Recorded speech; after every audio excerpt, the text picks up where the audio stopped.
kuva navuka nibwo bwa mbere ngiye kwishyurira inzu. Kuva navuka mu buzima bwanjye ntabwo nigeze nishyura inzu, nibwo bibaye bwa mbere.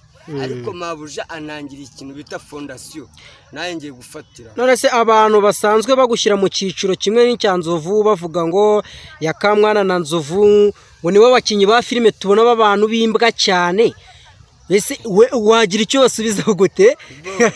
Kuvuga ngo turimbwa turimbwa ariko turabashimisha, nubwo turimbwa ariko sometimes turabasesa tukabashimisha.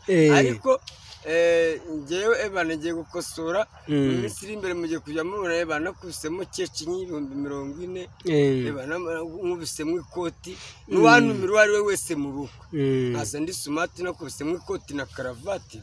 Ubwo twavugaga mu basitari b'Abanyarwanda hari abagendaga babashyira ku rutonde, bavugagamo uwo bita Samusure, ntabwo bamuvugaga uko bavugaga Maître Nzovu, bakavuga Yakamwana, bakavuga na Nyagahene, ngo nimwe bantu b'imbwa cyane. Wowe ukurikije uko babona abo bantu, ari imbwa nyinshi, ese ukuri imbwa nyinshi ko ariko tutazivugira ahangaha. Ba Nyagahene banywa imbuta ko batabavuga, na Maître Nzovu babonye bigegera ziri aho ngaho. Ubwo ugereranije umuntu washyira ku rutonde rw'imbwa cyane nkamwe muvuze ko muri batatu, wumva ko ari wowe na Maître Nzovu na Nyagahene ari nde waba uwa mbere? Imbwa ya mbere isuzuguritse cyane ni Nyagahene, hagakurikiraho Maître Nzovu, hagakurikiraho Yaka, hagakurikiraho n'abandi navuze. Nuko mbavugiye hano bavuga abo ngabo nibo nzi, wenda tugiye kujya mu rugero rumwe. Ubwo uri imbwa ya gatatu? Ngo ni imbwa ya gatatu. Urumva bavuze ngo na Yakamwana ngo uri imbwa ya gatatu? Ntabwo ndi imbwa ya gatatu, nyine ndi umukene wa gatatu. Nta nubwo turi imbwa ahubwo turi abakene. Okay, none se Yakamwana, hari abantu benshi bavuga ngo wakinaga muri filime Gatarina, rimwe na rimwe twabonaga hari rimwe na rimwe utagiye ugaragara muri filime Gatarina kubera ko Umutoni Hasinya rimwe na rimwe yavuga ko mujya muri shuti ukabura.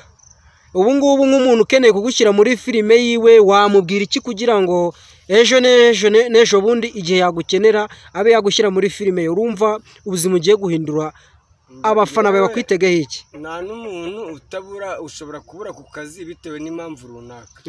Kuvuga ngo ngewe naraburaga muri shuti, wenda byaterwaga n'izindi mpamvu zanjye ku giti cyanjye, nkabura muri shuti kubera impamvu zanjye ku giti cyanjye.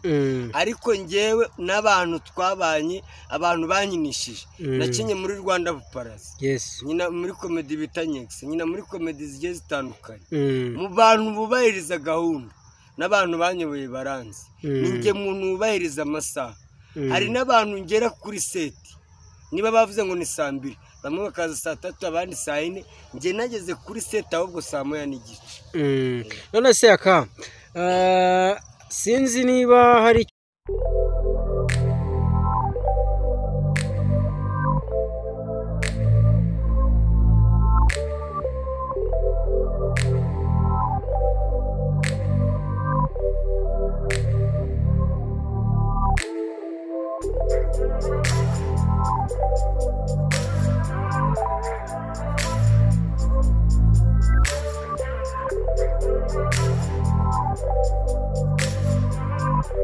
Thank you.